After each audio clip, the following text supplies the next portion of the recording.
আপনার নরমাল যেকোনো ফটোকে এক ক্লিকেই বানিয়ে ফেলুন এরকম ভাইরাল ফটো। জাস্ট শুধু আপনার একটা ফটো হলেই কিন্তু আপনি এরকম একটা ফটো তৈরি করতে পারবেন। রাতের আকাশে আপনি আগুন পোহাচ্ছেন। ঠিক আছে? তো আপনার নরমাল ফটোকে যদি এরকম ফটোতে রূপান্তর করতে চান তো সেটা কিভাবে করবেন এবং স্ক্রিপ্ট কোথায় পাবেন সম্পূর্ণ কিছু ভিডিওতে দেখিয়ে দিব। তাহলে চলুন ভিডিওটি শুরু করি। এরকম ভাইরাল ছবি তৈরি করার জন্য আপনারা চলে আসবেন হচ্ছে গিয়ে Google Gemini-তে। তারপরে এখানে আপনি আপনার স্ক্রিপ্টটি দিয়ে দিবেন। আমার স্ক্রিপ্টটি ভিডিওর ডেসক্রিপশন বক্স অথবা পিন কমেন্টে পেয়ে যাবেন। তারপর প্লাস এখানে ক্লিক করে গ্যালারিতে গিয়ে আপনি আপনার একটা ছবি এখান থেকে দিয়ে দিবেন। তো ধরুন আমি এখান থেকে এই ছবিটা দিয়ে ডানে দিয়ে দিব। তারপর এখানে ক্লিক দিয়ে দিব। কয়েক সেকেন্ডের ভিতরেই দেখবেন মানে আপনার নেট যত ভালো থাকবে তত দ্রুতই কিন্তু ছবিটা তৈরি হয়ে যাবে। তো আমার ছবিটা আশা করি কিছুক্ষণের ভিতরে তৈরি হয়ে যাবে। তো দেখতে পাচ্ছেন এখানে কিন্তু আমার ছবিটা তৈরি হয়ে গেছে। তো দেখতে পাচ্ছেন এই যে এটা কিন্তু আমার ছবি।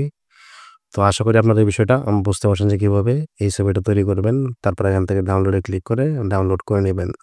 এই স্ক্রিপ্টটা অবশ্যই ভিডিওর ডেসক্রিপশন বক্স অথবা পিন কমেন্টে পেয়ে যাবেন, সেখান থেকে নিয়ে নেবেন। ভিডিওটি ভালো লাগলে অবশ্যই লাইক, কমেন্ট, শেয়ার এবং চ্যানেলটি সাবস্ক্রাইব করে রাখবেন। ফেসবুক থেকে দেখে থাকলে অবশ্যই ফলো দিয়ে রাখবেন এবং পরবর্তী কোন ইফেক্ট বা কোন টেমপ্লেট দিয়ে ভিডিওটি তৈরি করতেছেন সেটা অবশ্যই কমেন্ট করে জানাতে পারেন। ধন্যবাদ সবাইকে। আসসালামু আলাইকুম।